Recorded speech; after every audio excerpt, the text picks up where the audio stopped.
Till you finally get to that. Permanent 30, Monday through Friday? Let's hear what the rest of it is. It's gonna catch discussion. What are you trying to? What are you trying to prove? So inconsistent, like we denied your variance.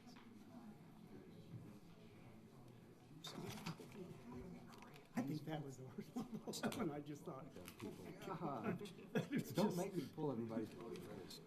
He's rezoning Brady McCauley. What is this? Stop sign, they Rezoning request? We've got it looking like VMAX, they there. try to control. That's awful. Big Traffic is backed F up. Mills. Records is inconsistent. Okay, got it. It's horrible. I felt bad, just left it. Section started. So I think it's okay, but. Is it time? It is time. If I could have all of your attention, Carla, could I get you to call roll, please? Mark Arnold, Here. Cody Haney, Here. Jeff Helm, Marvin Kusick, Here. Eddie Mack, Cole Ream, Here. Don Roberts, Here. Don Rose, yeah, Jen Straight. Thank you, Carla. I hereby call the Metropolitan Area Planning Commission regular session to order. The first item on the agenda is to consider approval of the minutes of the regularly scheduled Metropolitan Area Planning Commission meeting of January 25th, 2016. You all want to take a look at those and make a motion, please?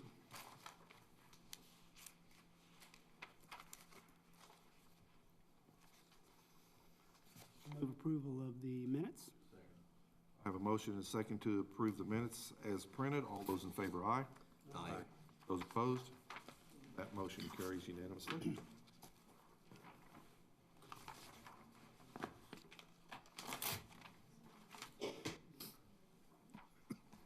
The next item on the agenda is to consider a rezoning for properties situated in the northwest quarter of Section 12, Township 22 North, Range 7 west of the Indian Meridian, located at 2023 West Chestnut, from C2 Planned Business Center to C3 General Commercial District. Chris? Thank you, Mr. Chairman. Planning Commissioners, the graphic in front of you is the location outlined in the yellow box. Currently is Zone C2. They're requesting to change that zoning to C3. Doesn't change what you can do in the district, because what you can do in a C2, you can also do in a C3 and vice versa. What you can see there is this is a mini storage facility. They wish to expand their business. The setback requirements along the east and west property line are 25 feet under C2. If it's rezoned to C3, it's 0. The very similar situation that we had with Academy Sports last month, if you recall that. It was C2, you recommended C3 to help with that setback issue, and the commission approved that. Same thing here tonight. Are there any questions?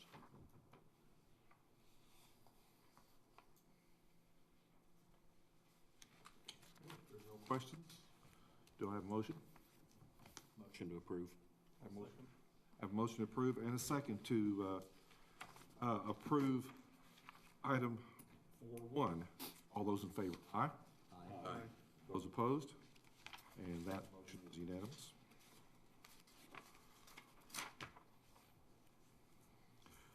The next item of zoning is to consider a rezoning for properties situated in the southwest quarter of Section 18, Township 22 North, Range 6 west of the Indian Meridian, located at 615 West Moore, from C3 General Commercial District to R7 Residential Multifamily District.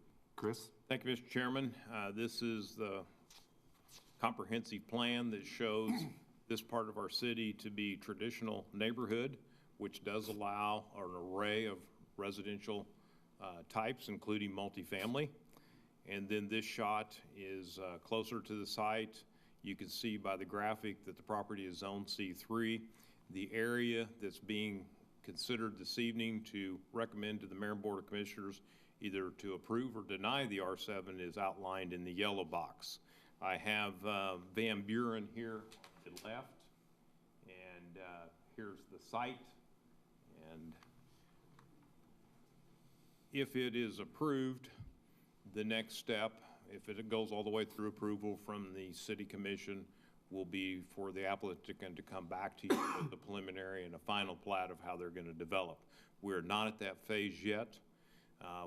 We're just at the beginning, at the rezoning. If approved, the applicant says they're going to construct 96 apartments. We have received last Wednesday a protest.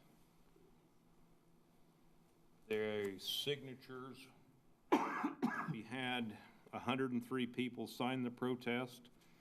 There are, I should have a graphic here for you. Oh, before I do that, this is a shot of what the apartments will look like. They're all masonry, 2-story. There's another shot. And there's the protest map.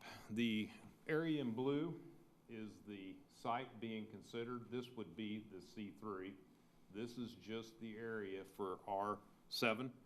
And as you know, we're required to notify everybody in all directions up to a quarter mile. This is the quarter mile line. We got that list from Humphrey Abstract.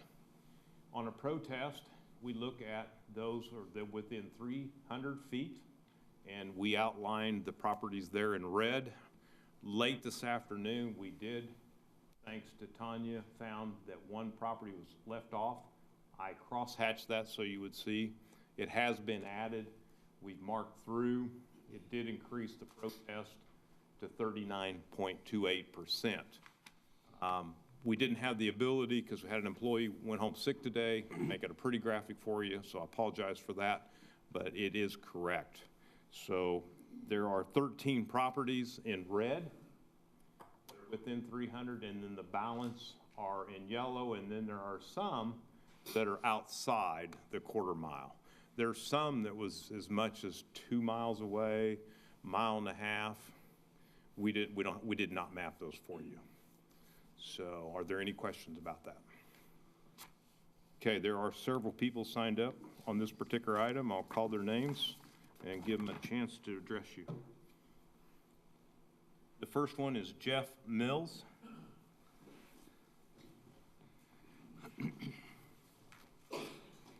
Jeff, if you would, please again state your name and your location where you live.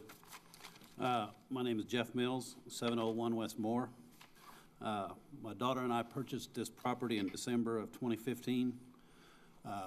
We didn't know anything about about the property being rezoned, or had no idea, no clue that anything was going to happen over there. We just, I didn't know they were going to.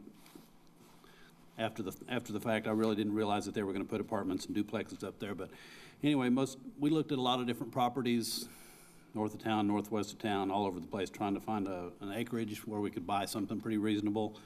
Couldn't find anything northwest of town without spending a load of money. I ended up buying this property, really like it real well. Like most of the other properties on that south side of Moore, pretty much from the 700-800 block all the way down to the 400 block, are all very heavily wooded. There's a lot of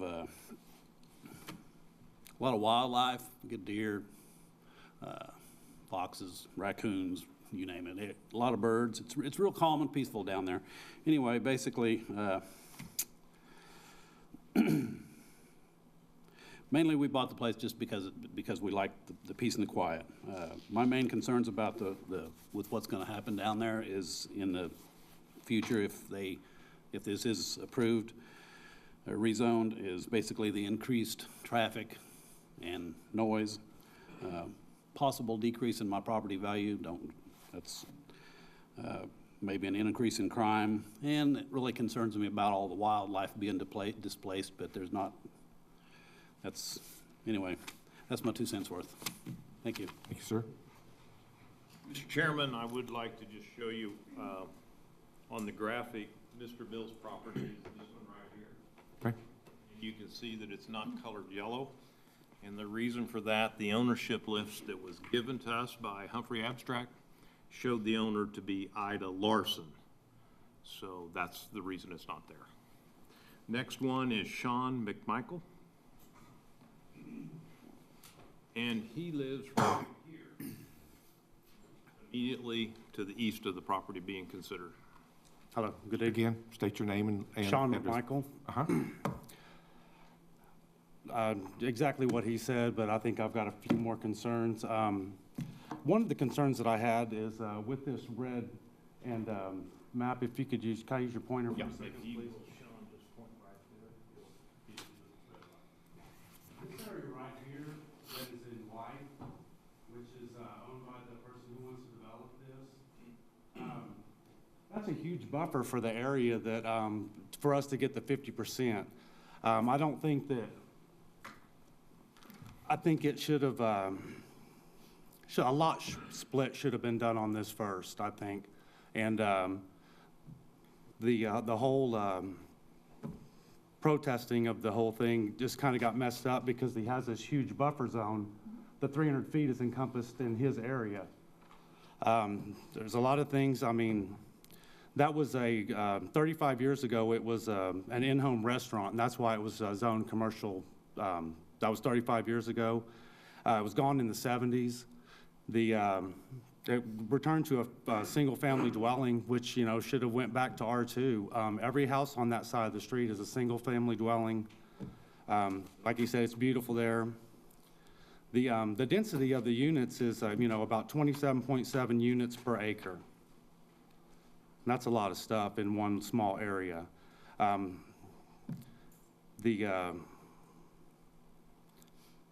The lack of access, it's a small street, the lack of any services. You know, we don't know if there's gonna be any playgrounds, where the kid's gonna pick the school bus gonna pick the kids up. You know, I think you've all got copies of this letter because we've sent it in, but it's supposed to be, you know, another 60 kids or so, you know, that are gonna be in there.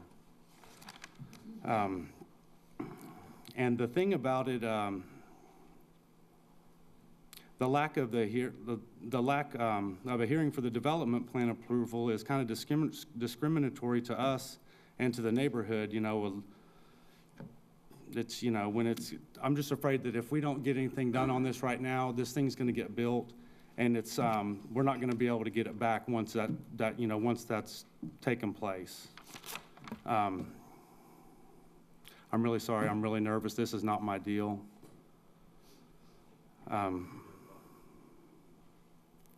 But the current owner, you know, he wishes to permanently institutionalize a higher land use from the old 1960s C3 spot zoning, you know, to make it into, which is actually an R2 now, the use of the land.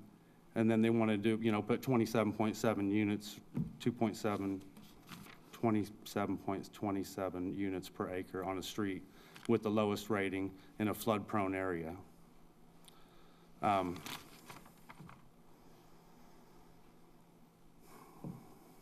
mean, I've really got a lot to say about it. I just want to try to go through the correct channels on this thing. I mean, I can sit up here and talk about, you know, how my safety wouldn't feel right, you know, about how quiet it is and how we love it. And, you know, I just think that this really needs to be looked at before it goes any further.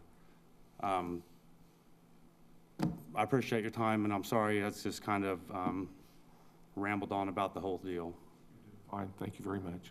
But I'm just really, really concerned about this. It's a beautiful piece of property, and something like that doesn't belong on it. You know, and I'm not against development. You know, I just know that it shouldn't be there. I'm sorry. Thanks, sir. The next speaker is at 806 West Thompson. Daniel, last name, help me? Cerny, thank you, sir. Hello, my name is Daniel Cerny, and I live at 806 West Thompson. And when I found out about this, I got a letter in the mail, read it, said, what is this all about? And then a couple people came by my house, and we talked about it a little bit. I think what everybody's concern is the type of housing this will be. If this will be any kind of, say, I was going to say this, if this is HUD housing, we don't want it. We really don't want it anyway, but that would really bring up the crime rate in our area. We have our kids play from, hey, can I borrow your? Yes, sir, right here. Real quick? Yeah. Just touch that red button and you'll have a pointer. There you go. Our kids along this street right here play from here to here, from here to here, to here to here to here. This whole group of kids right here plays in this area. If the crime rate goes up, none of us want to be there. And it just seems that if something like that happens, Crime rate goes up. We've got people that are paying nothing for housing, and they're there. That is proven. We looked at it over by the St. Mary's. We've seen it at other areas that those type of housing developments have happened, and the crime rate goes up. So that's my only concern, is the crime rate going up due to what type of housing this is, because it's still very unclear as to what type of housing. I can see that they're brick and they're pretty. If you want to switch them to, I mean, thank you. I can see that those are very pretty, but does that mean that these people are, you know, do they pay based on their income? Do they, what are we dealing with? And I don't think I don't think I have a clue.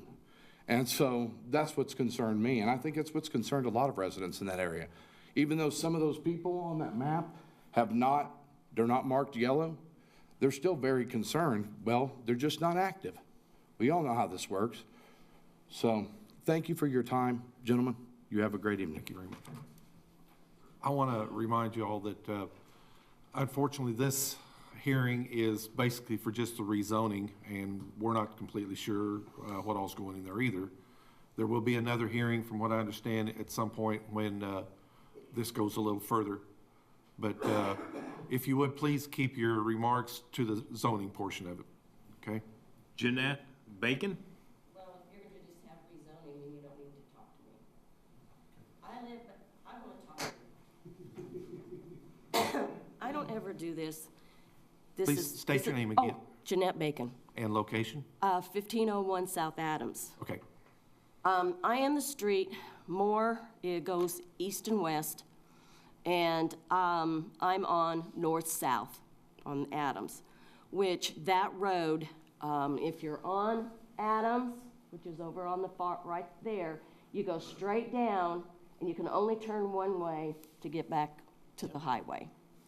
My concern is, along with the children, because we have lots of children riding their bikes on Adams Street, it is fairly busy now, and we have children riding their bikes in the street. I know parents need to watch them more. But years ago, when they were doing the new highway, the center by, well, the new one there, they rerouted all the traffic, and 99% of the traffic came down Adams onto Moore to get around that detour. You could hardly get out of your driveway. It was that congested. It is not a two-lane road. It's a two-lane road that's really narrow, and part of that road, it's on the west side of the road. If you're going south, people park their cars there. Now, on my side of the road, the other side of the road, you cannot park. So if the people on the west are parked in front of their houses, and you have like afternoon traffic, you have after work traffic, that you're stopping to let one lane go by. And I'm afraid with all of this extra traffic, that is going to be a quagmire. So that's really all I wanted. Even though it's not in my area, you know, according to the thing, it's going to affect my area because it is a closed, just a one-way place that you can go up and down. Okay, that's all. Thank you. Thank you. Larry Stevens?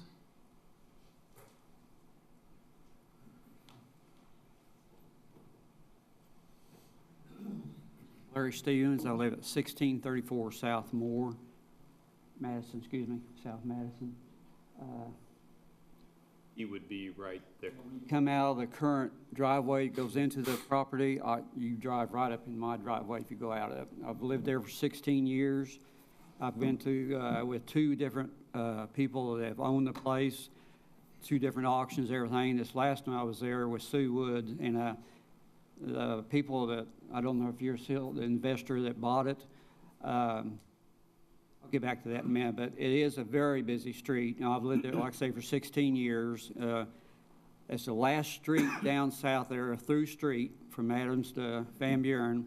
The police go zooming by after things. The people, the Ninja motorcycles start down there, and one wheel all the way down to Van Buren. It's a very busy street.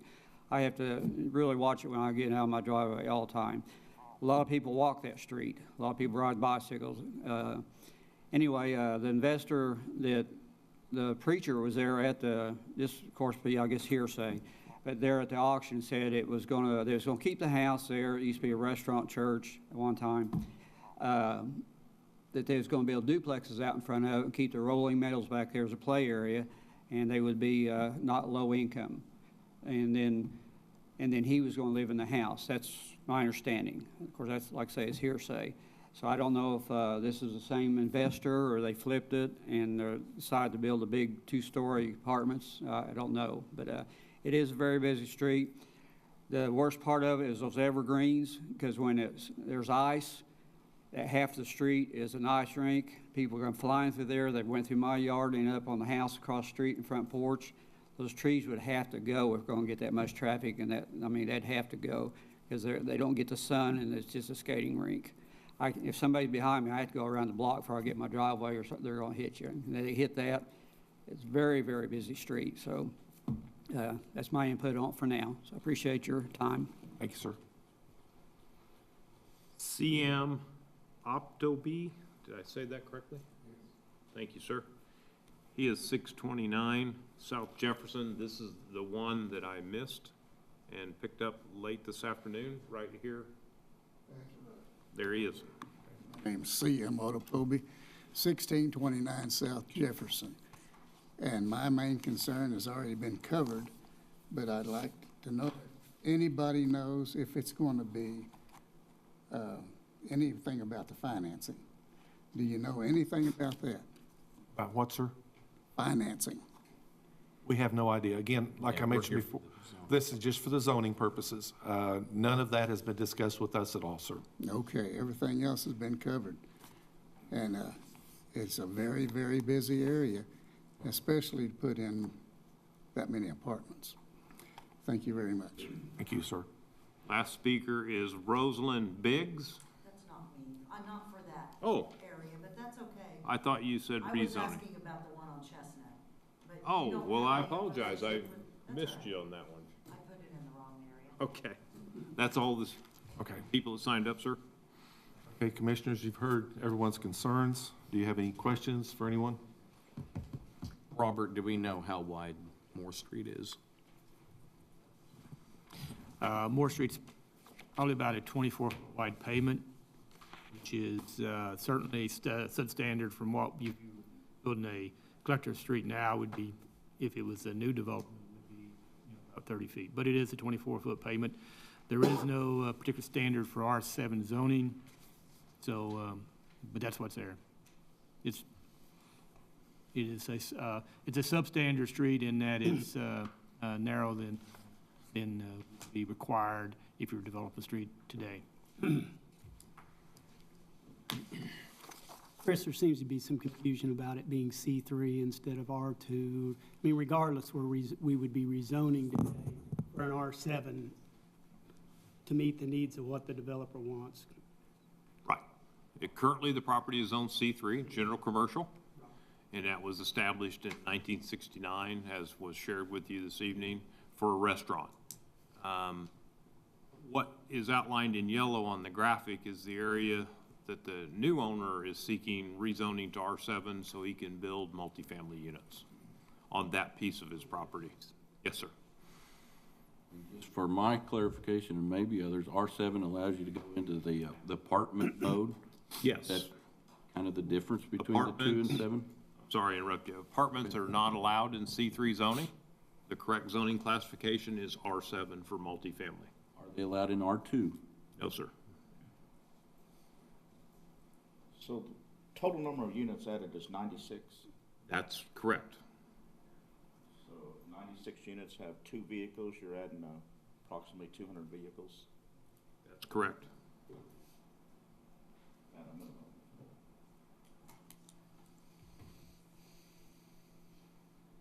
Any other questions? Motions? Make a motion to approve. Motion to approve. Zoning. One second. Motion and a second to approve the rezoning. All those in favor, aye? Aye. Those Okay, we probably ought to do a show of hands. Thank you. Okay, those opposed? So I'll vote against it. 3 opposed. 3 opposed. Kuzik, Don Roberts, and Eddie Mack. Thank you. Thank you, gents. And I would just say this is more of a procedural matter versus looking at site plans and things, and if anybody has any concerns, I would continue to discuss them with city staff and things like that, especially when it gets to the city council level. Thank you, Cole.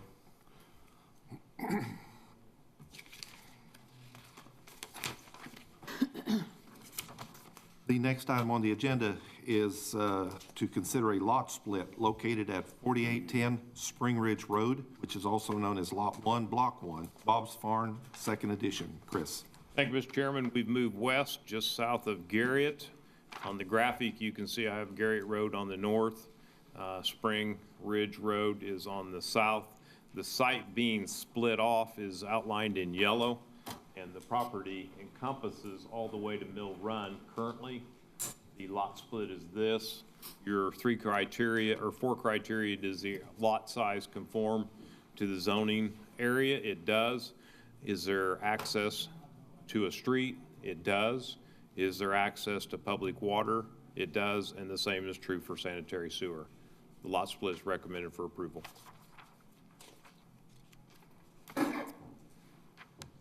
Questions? Motions? Motion to approve. Second. I have a motion and a second to approve. All those in favor, aye. Aye. Those opposed? That motion carries unanimously. The next item is to consider a request to reduce the speed limit on Willow Road from Willow Run to just west of Autry Technology Center from 40 to 30 miles an hour. Chris? Thank you, Mr. Chairman. City staff has worked very closely with the administration of Autry Tech. It's come to our attention that they're having difficulty entering and exit off of Willow during key times. So the proposal to consider tonight is reducing the speed limit from 40 to 30 miles per hour during the 4 designated timeframes you see on my slide. In the morning, it would be 7:45 to 8:20. Lunch has 2 periods in there, and then a 4th period in the afternoon. It is believed by the administration of Autry Tech that this will facilitate students, faculty, and visitors to enter and exit the property. Are there any questions? And we do have somebody signed up to speak on it.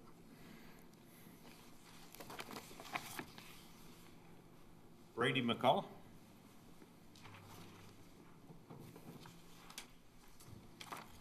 Brady McCullough. I live at 3313 Willow Lake Lane, and I work at 1201 West Willow, which is Autry Technology Center. I am the superintendent there. Commissioners, I appreciate the opportunity to get to explain our situation briefly to you this evening. Each day, coming into our campus and also exiting our campus, in our full-time programs, we have approximately 700 students. About 50% of those are high school students from the age of 16 to 18.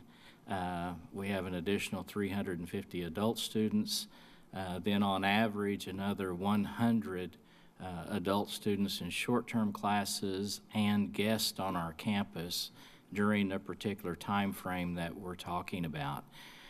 Most of the exits that we have from our campus are to the north, directly onto Willow. Trying to get our students and buses onto Willow during the times that have been indicated here is becoming more and more of a concern. We have had some incidents in the past. I do think that first of all, I think that most of the traffic on that particular road at that particular time is probably going a little faster than 40 miles an hour to begin with. The proposal that we submitted to the city does include flashing lights on each end of that speed zone designated area there. I seriously think that the that those flashing lights and a little bit of patrol on that particular area will provide a much safer environment for the students that we do have at Autry Technology Center. I would be happy to answer any questions that you have of me about that particular situation. Typically get a traffic study on this type of thing sometimes. Seems like at the like at NOC, when we reduced that, they did a traffic study, looked at what the typical speed limit the cars went, evaluated, gave their input. Yeah, the police department usually does provide those track studies. I know they looked at this area, but I don't have a department on speeds. I think they would confirm they are going at or around the speed limit, but they didn't provide a study for this one. Recommendation from that at all. What is the total distance they're recommending? Is this a mile and a half or? No, it, Commissioner, is about 75 feet west of their west property line, and then it's just past the Mill Run intersection. My graphics are probably a little more bold than actually. 2,000 feet or? I don't know. Looks like it's about how wide is your property, sir? Do you know? I'm going to say that we're dealing with less than a quarter of a mile. That's what I'm up thinking. there. In fact, I should know that exactly. We did ask some students to do a little bit of research on that, on the additional time that would be added to a motorist going from one end of that speed zone to the other if it was lowered by 10 miles per hour. It helps to have a School of Science and Math on campus. They made those calculations, and I think it would cost the average person about 10 seconds going through that by reducing that speed limit. And you don't see any issues with added congestion? I don't see any at that particular location, particularly during those points of time. If it was during the 5 o'clock evening time there, it might be more, but I don't see that as an issue. I think the safety issue is a bigger issue than any temporary congestion if it was created. Thank you very much for your time. Thank you, sir. So this wouldn't be a school zone. Speed zone. It's a speed, not a higher infraction for fines. That I'd have to check to see what the Enid municipal code is. I'm not diversed on the different, I know the more over the speed you go, the higher the fine is, but. It seems like we went through a lot of this discussion when we did that campus. Also know a lot of times when you're traveling, you'll see flashing lights and signs that say truck entrance, you know, and so far, and they'll tell you to reduce your speed, but I don't know that people do. Low bridge, maybe? Low bridge, yeah. Low bridge, okay. So, I'd like to make a comment, Mr. Chairman. Go ahead, David. I think this is a good recommendation, but I think it needs to be carried a little further. I live out of town, so I may travel this road once a week or once every 2 weeks. But when I come through there, I don't want to have to look at the time of day. I want to see a permanent speed limit, 30 miles an hour, 7:45, and I know it starts Monday through Friday, and then it continues till 3:45 all day long. I don't want to have to look at the different times when I see the speed limit deal and go like, oh, what time is it? You know, then I'm looking at the signs. To me, it takes your eyes off of the safety of the road. Commissioner, the times will be identified by the flasher. And Okay. Yeah. on each end of the speed zone, that F stands for flasher. It's very similar to what you would see in a school zone when those are flashing. That'll be the speed limit you need to be doing. So if you're going through there and they're not flashing, then the speed limit will be 40 miles per hour. Okay, there's a big question about this. Every Wednesday I drive from here to Oklahoma City and I drive through 6 school zones. Every one of them are marked with S lines on a 4-lane road. This is a 4-lane road, correct? With the center turn lane, 5. There's 5 lanes on Willow here. This is something that, I mean, I've gotten stopped by police in one zone, mostly in North Enid, because they do not have S zones in their 4-lane road. If you have a semi beside you and you forget what time of day it is, you cannot see these flashing lights. And this has happened to me several times. But when I travel 81 highway from here to El Reno, every 4-lane road in the school zone is marked with lines. So. But what they're technically not asking for a school zone. Their request is a speed zone, Commissioner. Not a school zone. I'm kind of curious about the, a couple of other just pieces of information for you all. This has been brought up before, and we were given some information. It's between 10 and 15,000 cars per day on this particular stretch of Willow.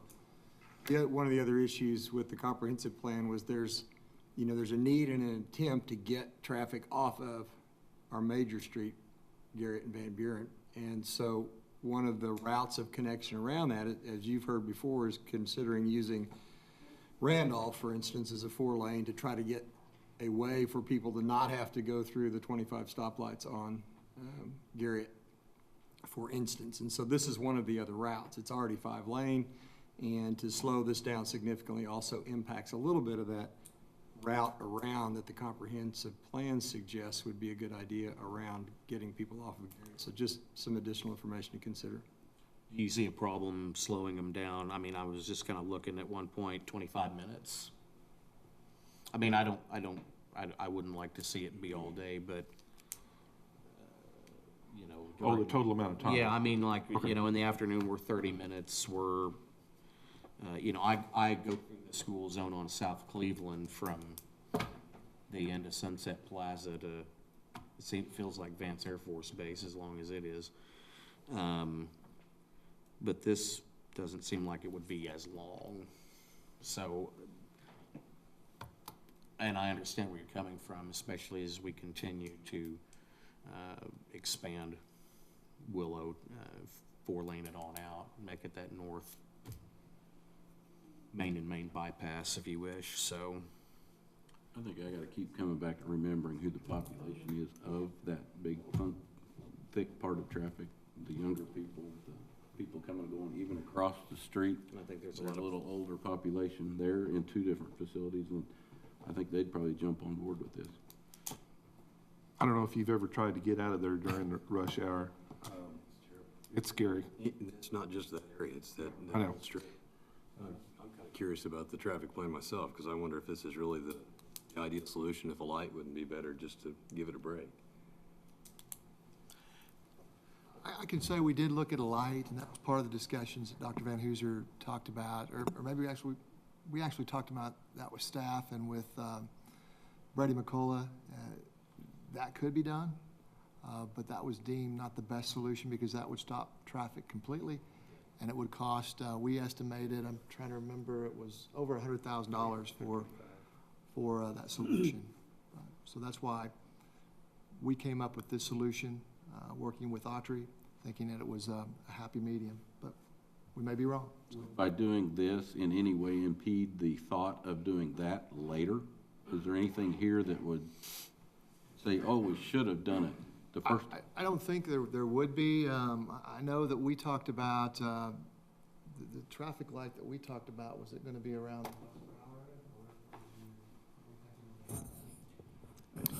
I guess the short answer, though, is anything we do, if you want to do something different in the future and the commission does, that can always be looked at in the future. This was looked at, again, as an opportunity to solve the problem with the traffic coming into and out of there. Maybe the least least offensive way, I guess, to some folks that drive through there every day, that any delay would, and then also, as Dr. Van Hooser pointed out, it is an alternate route, so we've got to be cognizant of that as well. But we did look at the light. We can certainly look at it some more. We look at all these options some more if that's what you all want us to do. Well, and I think, if you remember back, we had placed a stop sign at Randolph, James, and Johnson, one for eastbound traffic on Randolph. It's been, a couple years ago, in an effort to try to correct some traffic issues there, and it created more problems. But we were able to undo that. And so I would say in this instance, you could do it and see if there is an impact with the traffic slowing down. If people actually pay attention, maybe we need to revise it. If it creates more problems, then I would say it could be undone and then perhaps look at other options. Still, in my opinion, I would still like to see not spend the money on the lights. Permanent school zone ahead, permanent speed limit, 30 miles an hour, Monday through Friday. Let me ask you, are you the one spending is the school spending the $6,000 for the flashers, or are they requesting that at the city? What we worked out was Autry Technology Center, and my feeling on this is because I have a safety issue I'm trying to deal with. We would pay 50% of the cost, or $15,000, whichever was less. So we're looking at basically splitting the cost, what is proposed at this point in time, with the city. Gerald, I think it was around $12,000 per light, if I remember right. I think so. I think the Right estimate in there. we had there is, There it is. see that, yes, $6,000. And I think that was for two flashers. Yes, sir. Oh, it came in less than I thought it would. I didn't know if that was all-inclusive or if that was a portion being paid, so. Okay, guys, I need a motion. Move to approve. I have a motion to approve. Second. Motion and second to approve the speed limit reduction from 40 to 30 during the designated times that are on the chart in front of you. All those in favor, aye? Aye. Those opposed? I have 2 opposed. Okay. You get that, Carla? Thank you. That motion carries.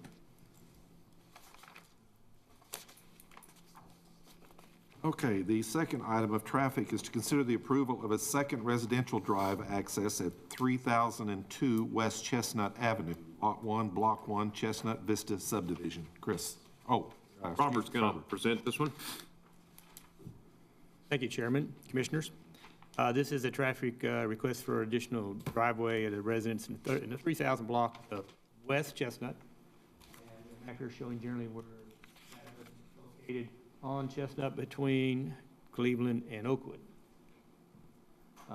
This is a enlarged view of the location. Again, Chestnut is shown on the south side.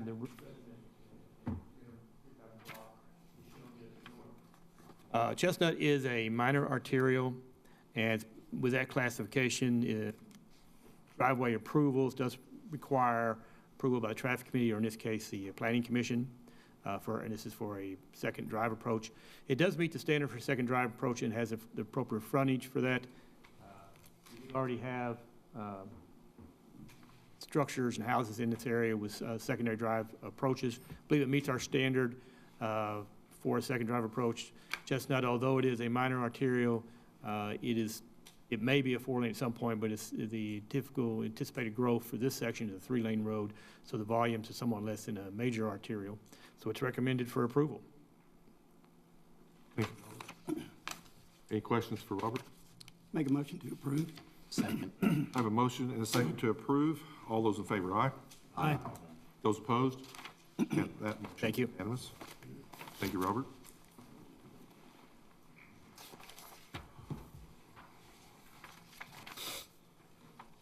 And our last item is to consider a sidewalk variance for Ironworks Jeremy Dersham, located at 1602 North Van Buren, described as lots 1 through 7, Block 1, Tremaine Acres. Thank you, Mr. Chairman. Right there it is in the yellow box is Ironworks. They're adding to their building west of the main building, and that triggered our sidewalk ordinance. And he has applied to come before you and the city commission seeking a variance to not build the sidewalk. We've let him know that his item would be considered this evening. He is not here. I'll try to answer any questions you may have. I have a picture of where the sidewalk would go, what it would look like.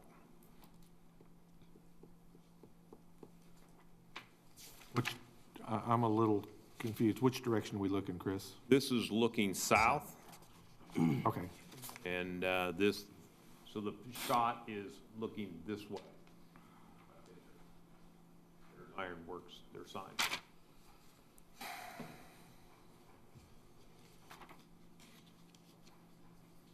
Commissioners, any questions for Chris? Motion to approve. I have a motion to approve. Second that. Motion and second to approve the variance. All those in favor, aye. Aye. Those opposed? And that is unanimous. And the last item is the adjournment. Do I hear a motion to adjourn? Got it. Second? I have a motion and second to adjourn. All those in favor, aye. Aye. Those opposed? We are adjourned. Thank you. Until next time. I know.